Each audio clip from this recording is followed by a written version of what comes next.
Зал боевой славы музея Шымкентской школы-интерната основан в 2014 году, когда на призовые деньги ТОСа закупили новую мебель, оборудование. Великая Отечественная война прервала мирную жизнь всех шымкентцев, которые дружно трудились в сельхозартели «Гигант». С началом войны ушли на фронт из малых сел Илтыкшин, Елоты, Шымкин 232 человека, вернулись 114, не вернулись 118 человек. Из 118 – 56 пропавших воинов, место гибели которых неизвестно. Среди воевавших шымкентцев есть одна женщина – Шубина Устинья Алексеевна. Добровольцем ушла на фронт вслед за тремя своими братьями. Дошла в составе зенитной батареи до Будапешта. Фотография Пермяковой Устиньи Алексеевны размещена в Аллее славы героев Великой Отечественной войны в городе Иркутске. Мужчины уходили на фронт и воевали семьями. Бывало, что отец уходил на фронт вместе со своими сыновьями. Это семья Ляхова Михаила Никаноровича. Он ушел на фронт вместе с тремя своими сыновьями – Спиридон, Василий, Никанор. Сыновья погибли совсем молодыми. Мы установили по книге памяти и нашли в интернете места их захоронений. Встретились с дочерью погибшего фронтовика Ляховой, Шубиной Людмилой Михайловной, которая дала нам фотографии погибшего фронтовика, своих погибших родных, рассказала о своем отце и братьях.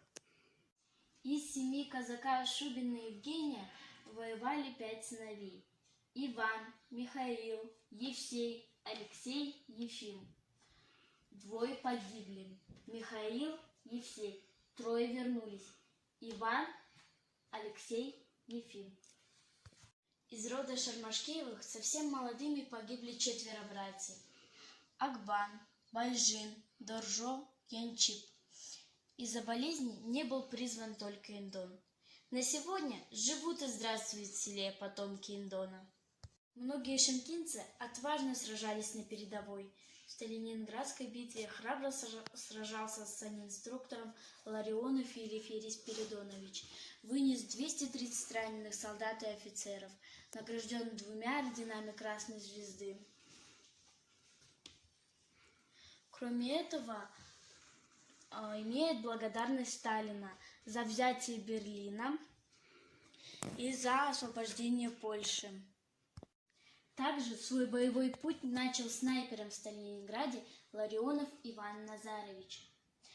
Освобождал Польшу, Германию, дошел до города Бреслау, награжден 2 медалями за отвагу. Тяжелое ранение получил Зверев Илья Гаврилович. Дошли до Берлина Конешкин Нефёд Всеволодович, Ларионов Елеферий Спиридонович, Кудреватых Филипп Иннокентьевич. Освобождали страны Западной Европы Шубин Иван Евгеньевич, Шубин Алексей Евгеньевич, Пермякова Устинья Алексеевна.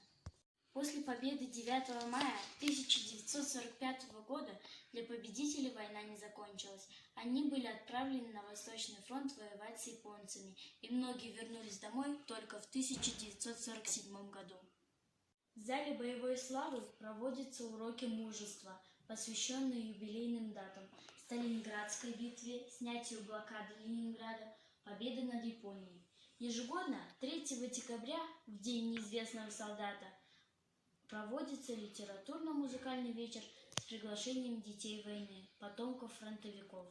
Овцами проводится поисковая работа по установлению имен неизвестных героев Великой Отечественной войны из села, результатом которых является выступление с докладами на районных и республиканских научно-практических конференций. К 75-летию Победы в музей поступили реликвии войны, результат работы брянских поисковиков.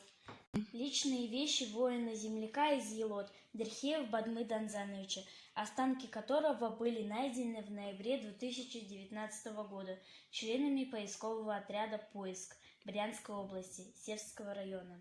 Солдатская ложка, медаль за отвагу, увеличительное стекло стрелка были переданы на хранение в наш музей. Работы наших кружковцев опубликованы в книге «Бурятия на войне». Ни одного не осталось, печаль села Шимки. Подвиги сыновей Шубиных. К 75-летию Победы наш школьный музей «Зал боевой славы» принял участие во всероссийском конкурсе-проекте «Историческая память», проводимом партией «Единая Россия», и занял по республике первое место среди школьных сельских музеев. О федеральном конкурсе второе место по Дальневосточному федеральному округу. Второе место по Дальневосточному федеральному округу наш музей выиграл 300 тысяч рублей. Моя бабушка, Шубина Тамара Ивановна, относится к детям войны. Родилась 6 августа 1939 года. Трудовую деятельность начала дояркой на ферме, стала передовой дояркой района. В 1969 году возглавила овощеводческое звено Шимкинского отделения. Несколько лет бригада выходила победителем районных соревнований. Награждена 2 орденами трудовой славы 3-й и 2-й степеней. Почетный гражданин Тункинского района, ветеран труда. Моя бабушка, Натока Елена Александровна, относится к детям войны. Родилась в 1937 году в селе Шимки. Всю жизнь работала в совхозе тайтерской фермы, дояркой и телятницей. Является победителем соцсоревнований в 75-х, 77-х, 83-х, 85-х годах и является ветераном труда. Дорогие слушатели, спасибо за внимание.